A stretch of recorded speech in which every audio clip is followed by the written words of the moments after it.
여러분은 혹시 이런 질문을 품어보신 적 있으신가요?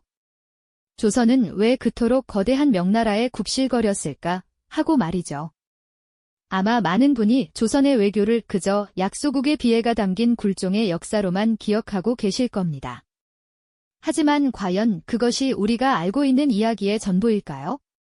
오늘 저희는 그 익숙한 통념을 뒤집어보고 겉으로 드러난 사대라는 모습 뒤에 숨겨진 조선의 진짜 얼굴과 진짜 목적이 무엇이었는지 깊이 들여다보려 합니다. 조선의 외교는 단순히 고개를 숙이는 행위를 넘어 때로는 약자의 한계를 딛고 생존을 넘어 번영까지 이끌었던 고도의 전략이었다는 사실 혹시 알고 계셨나요? 당시 동아시아를 둘러싼 국제 정세는 그야말로 예측 불가능하고 혼란스러웠습니다. 조선은 그 속에서 자신들이 처한 지정학적 위치와 국력의 한계를 명확히 인지하고 있었죠. 그리고 그 좁은 길목에서 발휘된 선조들의 지혜와 끈기, 그리고 때로는 기만까지도 서슴지 않았던 치밀함은 오늘날에도 우리에게 많은 것을 시사하고 있습니다. 이제부터 500년 조선 역사를 관통하는 그 놀라운 외교의 비밀을 함께 파헤쳐 볼 시간입니다. 자, 시간을 거슬러 조선이 막 건국되던 초기의 혼란스러운 시기로 한번 가볼까요? 당시 동아시아의 국제 질서는 오직 한 나라, 바로 명나라를 중심으로 움직였습니다. 명나라는 건국 초부터 그야말로 동아시아의 절대적인 강자로 군림하며 마치 거대한 산맥처럼 모든 주변국을 압도하고 있었습니다. 난징에 자리한 명나라의 황궁은 그 규모와 위용만으로도 숨을 멎게 할 정도였고 황제의 권위는 하늘에 닿을 듯 높았죠. 그들의 국력은 주변의 어떤 나라도 감히 대적할 엄두를 내지 못할 만큼 강력했습니다. 명나라는 이러한 압도적인 힘을 바탕으로 주변국들의 내정에까지 거침없이 간섭하며 자신들의 영향력을 굳건히 다지고 있었습니다. 그렇다면 각건국된 조선은 과연 어떤 상황에 놓여 있었을까요? 고려 말부터 명나라와의 관계는 썩 좋지 못했습니다. 요동 정벌과 같은 무리한 시도까지 있었으니 명나라 입장에서는 조선이라는 새로운 나라의 등장이 결코 달가울 리 없었겠죠. 조선은 건국 초부터 명나라로부터 자신들의 정통성을 인정받지 못하는 불안정한 국제적 위치에 놓여 있었습니다. 마치 사방이 적으로 둘러싸인 듯한 위태로운 상황 속에서 조선은 한 발자국 내딛는 것조차 조심스러울 수밖에 없었을 겁니다. 이 시기, 명나라에서 조선으로 파견된 사신들의 행렬은 그야말로 위압감이 넘쳤습니다. 국경을 넘어 조선 땅에 발을 들이는 순간부터 그들은 마치 자신들이 황제의 대리인이라도 되는 양 오만하고 거만하게 행동했죠. 황제의 명이라는 이름으로 조선에 가해지는 압박과 무리한 요구는 끝이 없었습니다.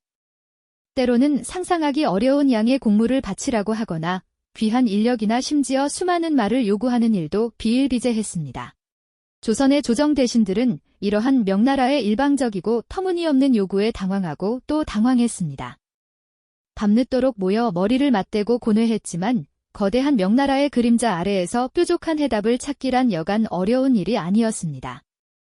명의 압도적인 힘과 그들이 가하는 압박은 실로 조선이라는 신생국가에게 엄청난 부담이자 위협으로 다가왔던 것이죠. 이러한 긴장감 넘치는 시대적 배경 속에서 조선은 과연 어떤 선택을 하게 될까요?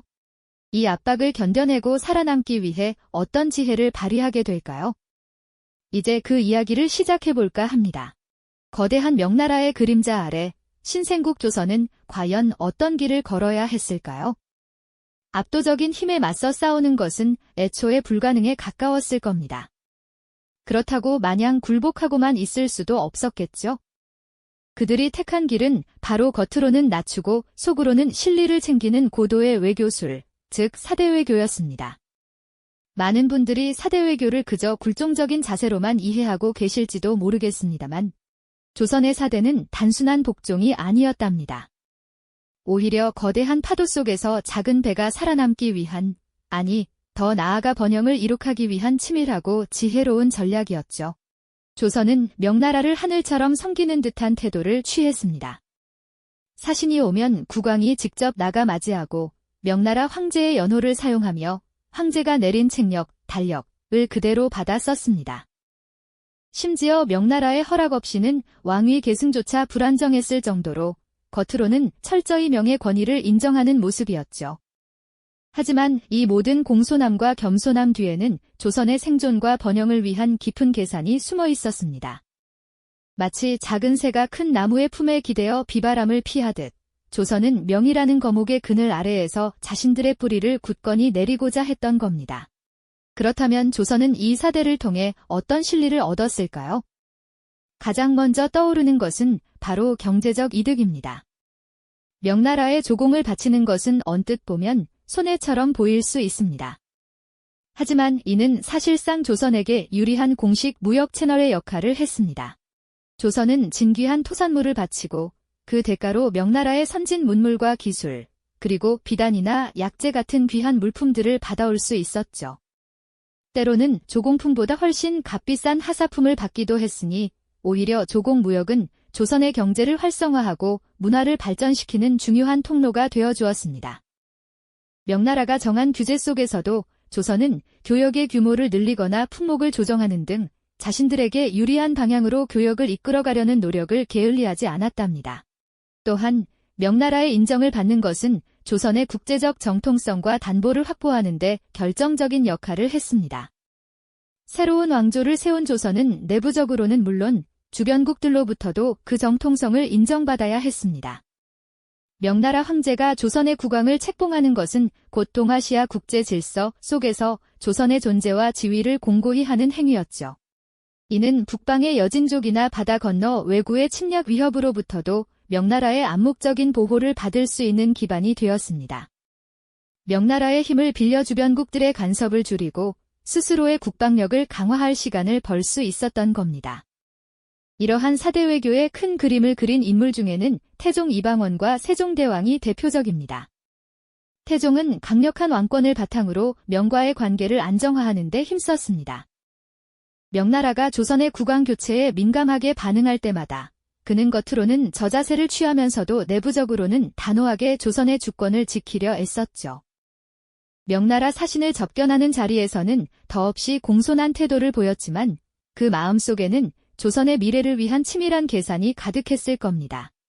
그리고 성군 세종대왕은 어떠했을까요? 그는 명과의 관계를 더욱 견고히 하면서도 이를 통해 얻은 평화와 안정을 바탕으로 조선의 과학, 문화, 국방력을 비약적으로 발전시켰습니다. 겉으로는 명나라의 문화를 적극적으로 수용하는 듯 보였지만 실제로는 훈민정음 창제와 같은 조선만의 독자적인 문화를 꽃피우고 북방 개척을 통해 영토를 확장하는 등 실질적인 국익을 추구했죠. 명나라의 눈치를 보는 듯하면서도 자신들의 역량을 조용히 키워나가는 모습은 마치 어린아이가 어른 앞에서 공손하게 행동하며 자신의 꿈을 키우는 것과 같았다고 할 수 있습니다. 이처럼 조선의 사대 외교는 단순히 강대국에 대한 굴종이 아니었습니다.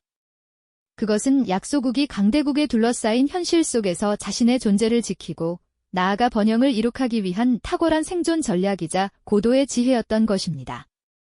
겉으로는 낮추고 속으로는 강해지는 이것과 속이 다른 외교술이야말로 조선 500년 역사의 든든한 초석이 되었다고 해도 과언이 아닐 겁니다. 그렇다면 이러한 전략이 항상 순조롭게 진행되었을까요? 때로는 일촉즉발의 위기 상황에 직면하기도 했답니다.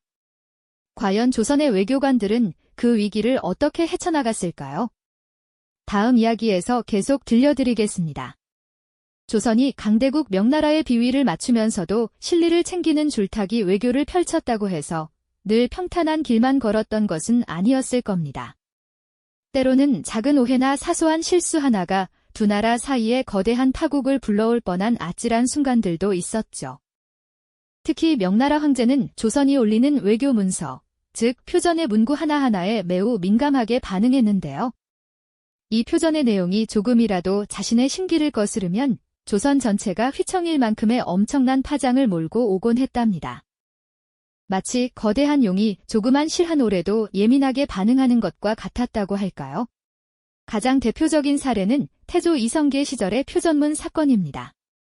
조선 건국 초 명태조 주원장에게 보낸 표전의 일부 표현이 불손하게 해석되면서 문제가 발생했죠. 주원장은 격노하여 표전을 작성한 조선 관료들을 당장명으로 압송하라고 명령했습니다. 이는 단순히 외교관 몇 명을 잡아들이는 문제가 아니었습니다. 명 황제의 분노는 곧 조선이라는 신생국의 존립 자체를 위협하는 칼날과도 같았으니까요. 자칫 잘못하면 명의 대규모 군대가 조선을 침략할 수도 있는 그야말로 풍전등화의 위기였던 겁니다. 조선 조정은 극심한 공포와 불안에 휩싸였을 테죠. 하지만 조선의 외교관들은 이러한 절체절명의 위기 속에서도 굴하지 않았습니다. 처음에는 그런 의도가 아니었다고 해명하며 잘못된 해석임을 설득하려 노력했죠. 주원장의 노여움이 쉽게 가라앉지 않자 조선은 여러 차례 사신을 명나라에 보내 황제의 오해를 풀고자 끈질기게 애썼습니다. 이러한 끈질긴 설득과 인내심 덕분에 명황제의 분노는 점차 누그러졌고 결국 조선은 큰 희생 없이 위기를 넘길 수 있었습니다. 명의 무리한 요구와 위협 속에서도 겉으로는 약한 모습을 보이면서도 내면에는 국가를 지키려는 강인한 의지와 뛰어난 지혜를 품고 있었던 겁니다. 부드러운 솜털 속에 날카로운 칼날을 숨겨둔 듯 극한의 위기에서 국가의 존립을 지키기 위한 고도의 생존 전략이었던 셈이죠. 이러한 외교적 수완 덕분에 조선은 명나라와의 관계를 안정적으로 유지하며 500년이라는 긴 세월 동안 큰 전쟁 없이 평화를 누릴 수 있었죠. 겉으로는 명나라의 그늘 아래 놓인 듯 보였지만 사실은 그 그늘 속에서 자신들만의 빛을 조용히 키워나갔던 것입니다. 그렇다면 이러한 사대 외교는 조선에 어떤 유산을 남겼을까요? 그리고 이 전략이 마냥 긍정적인 면만 가지고 있었을까요? 다음 이야기에서는 조선의 사대 외교가 남긴 빛과 그림자에 대해 더 깊이 들여다보는 시간을 가져볼까 합니다. 지난 시간, 조선의 외교적 지혜 덕분에 명나라와의 위기를 무사히 넘겼다는 흥미로운 이야기, 기억하시죠? 그렇다면 이렇게 500년이라는 긴 세월 동안 이어진 사대 외교는 과연 조선에 어떤 유산을 남겼을까요? 그저 거대한 강대국에 굴복하며 살아남기 위한 약자의 비극적인 선택이었을까요? 아니면 시대를 꿰뚫는 현명한 전략이었을까요? 이제 그 빛과 그림자를 함께 들여다보는 시간을 가져볼까 합니다. 먼저 사대 외교가 가져온 빛부터 찬찬히 살펴보겠습니다. 무엇보다 조선은 500년 가까이 평화로운 시기를 누릴 수 있었다는 점이 가장 큰 유산일 겁니다. 동아시아의 패자로 군림하던 명나라와의 안정적인 관계는 외부의 군사적 위협으로부터 조선을 보호하는 든든한 방패가 되어주었죠. 또한 조공 무역은 단순한 곡물이 오가는 의례적인 행위를 넘어 경제적, 문화적 교류의 핵심 통로가 되었습니다. 조선은 명나라의 앞선 문물과 기술, 그리고 학문 등을 적극적으로 받아들여 찬란한 조선만의 문화를 꽃피울 수 있었죠. 하지만 아무리 현명하고 탁월한 전략이라 할지라도 그림자가 없을 수는 없는 법이죠. 사대 외교는 조선의 자주성에 일정한 제약을 가져온 것도 부인할 수 없는 사실입니다. 명나라의 심기를 거스르지 않기 위해 끊임없이 눈치를 봐야 했고, 때로는 명의 무리한 요구에도 어쩔 수 없이 응해야 하는 난처한 상황도 발생했으니까요. 외교의 주도권을 완전히 쥐기 어렵다는 근본적인 한계가 분명히 존재했습니다. 마치 큰 나무 아래에서 자라는 작은 나무가 햇빛을 충분히 받지 못하는 것과 같다고 할 수 있겠네요. 더 나아가 명나라 중심의 세계관에 갇혀 다른 국가나 문화에 대한 이해가 상대적으로 부족해지는 부작용도 뒤따랐습니다. 오직 명나라만이 문명의 중심이라는 인식이 사회 전반에 굳어지면서 조선 스스로의 독자적인 정체성이나 더욱 진취적인 발전 방향을 모색하는 데 걸림돌이 되기도 했죠. 새로운 변화나 외부 문물에 대한 보수적인 태도가 고착화될 위험성도 내포하고 있었던 겁니다. 이처럼 조선의 사대 외교는 500년이라는 긴 세월 동안 빛과 그림자를 동시에 들이운 매우 복합적인 유산으로 우리에게 남아 있습니다. 단순한 굴종이나 비극으로만 치부할 수 없는 강대국에 둘러싸인 약소국이 생존을 위해 발휘했던 고도의 전략이자 동시에 후대에 극복해야 할 과제를 남긴 역사적 선택이었던 셈이죠. 오늘날 우리가 복잡한 국제 정세 속에서 대한민국의 길을 모색할 때 조선의 사대 외교가 던지는 메시지는 여전히 유효할 것입니다. 과연 사대는 그저 강대국에 대한 굴종이었을까요? 아니면 가장 현명했던 생존 전략이었을까요? 이 질문에 대한 답은 여러분 스스로가 각자의 시선으로 찾아보시는 건 어떨까요?